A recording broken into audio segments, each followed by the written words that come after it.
Continuamos en La Noche. En la segunda parte de la entrevista que Andrés Oppenheimer concedió al subdirector del programa La Noche, Jefferson Beltrán, el analista y escritor argentino habló sobre su último libro, Basta de Historias, en el que hace una aguda y mordaz crítica a la situación de la educación en América Latina y la compara con Asia. Tras más de 200 entrevistas y un recorrido por China, Singapur, Finlandia, Suecia e Israel, Oppenheimer asegura que mientras los asiáticos están guiados por el pragmatismo y obsesionados por el futuro, los latinoamericanos están guiados por la ideología y obsesionados por el pasado. El autor argumenta la inferioridad del sistema educativo latinoamericano frente al asiático y al de los Estados Unidos y cómo esos indicadores impactan en el progreso de las economías del continente americano. Un fragmento de la entrevista de Oppenheimer con el Nobel de Economía Joseph Stiglitz así lo revela. Para prosperar, para ser competitiva, América Latina debe modernizar sus habilidades y mejorar su tecnología. Creo que este tipo de estrategia es la más importante.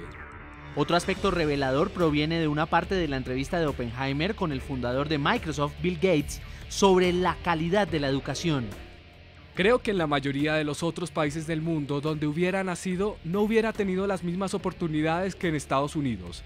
En la mayor parte de otros países del mundo yo hubiera sido un mal agricultor.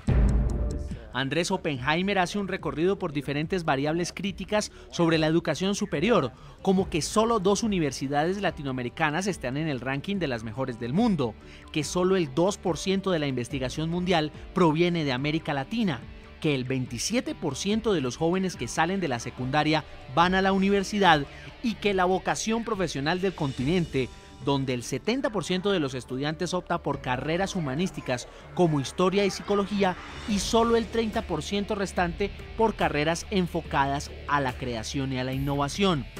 Toma como ejemplo la Universidad de Buenos Aires. Los contribuyentes argentinos están pagando con sus impuestos la educación gratuita de 3 terapeutas para curarle el coco, como los argentinos suelen referirse a la cabeza a cada ingeniero. Al final, Oppenheimer propone 12 claves para el progreso de América Latina que incluyen mejorar el sistema educativo, mirar el éxito de Asia y romper con la llamada obsesión con el pasado. No puedo desaprovechar la oportunidad, señor Oppenheimer, de hablar de este libro que usted pues amablemente también nos ha presentado en algunas partes de esa entrevista. En este escrito, pues prácticamente usted plantea que los latinos de alguna manera están aún guiados por la ideología y los asiáticos son más pragmáticos. Bueno, mira, yo siempre uso el ejemplo, a ver si la tengo acá. Bueno, yo siempre llevo en mi billetera un billete de Singapur, porque mientras lo busco te cuento la historia, pero para este libro, para Basta de Historias, fui a varios países, fui a China, fui a India, fui a Finlandia, fui a Israel, fui a Suecia,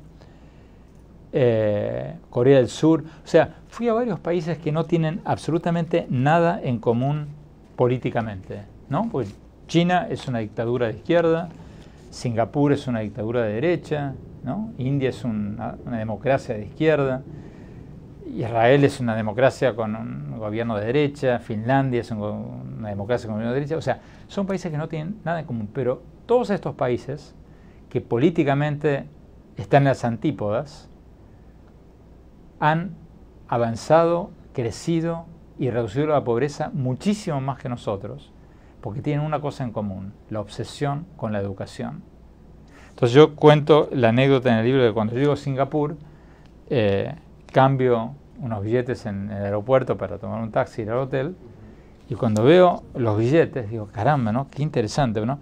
Porque ¿qué tenemos nosotros los latinoamericanos en la parte de atrás de nuestros billetes? No, los próceres de la historia. Y en Estados Unidos también, Jefferson, Washington, ¿no? Nosotros tenemos a Bolívar, a San Martín, a O'Higgins. Bueno, en Singapur los billetes tienen una universidad, un estudiante, un profesor, los estudiantes, y abajo, está muy chiquitito, no se puede leer, una palabra, education.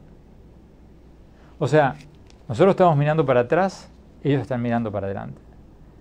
Y eso, mira, anteayer, saliendo del aeropuerto de Pekín, miro el kiosco, todos los libros, los que están en inglés, todos mirando para adelante, todos hablando de innovación, de educación. Tú vas a una librería en Bogotá, en Buenos Aires, en México, ensayos históricos, novelas históricas. Entonces, una de las frases que tengo en el libro es que mientras los latinoamericanos estamos guiados por la ideología y obsesionados por el pasado, los asiáticos están guiados por el pragmatismo y obsesionados por el futuro. Y les está yendo mucho mejor que a nosotros. Pero esta mentalidad, señor Oppenheimer, se lo pregunto, ¿es consecuencia, digamos, de los modelos de gobierno que, digamos, han sido, elegidos, instaurados en los últimos 20 años? ¿O de dónde viene eso? Porque al leer el libro le queda también a uno esa pregunta. ¿Cuál es la causa de que exista esa mentalidad y obviamente exista otra en los países asiáticos? Bueno, en los países asiáticos tienen una gran ventaja sobre nosotros, que es el confucianismo. Los países asiáticos tienen un culto a Confucio, un filósofo, que ponía un enorme acento en la educación. Entonces la familia asiática, y en el libro cuento, por ejemplo, en China, en India, en todos estos países, sobre todo en los países de Asia, el sudeste asiático, la familia está concentrada en la educación de sus hijos. El año escolar en América Latina es 100 días menor que en la mayoría de los países asiáticos. Las horas del día escolar en América Latina son casi la mitad que en los países asiáticos. Ellos tienen una obsesión familiar con la educación. Ahora, lo que sí digo en el libro es que eso se puede cambiar en América Latina. Yo no creo que los países estemos biológicamente condenados a no estudiar o no mejorar la calidad educativa, a no progresar. Se puede hacer. Singapur, Corea del Sur eran países de cuarta, países pobrísimos hasta hace apenas 40 años y se dieron vuelta. Yo creo que se puede hacer y en el libro cuento cómo. Sí, están las 12 claves.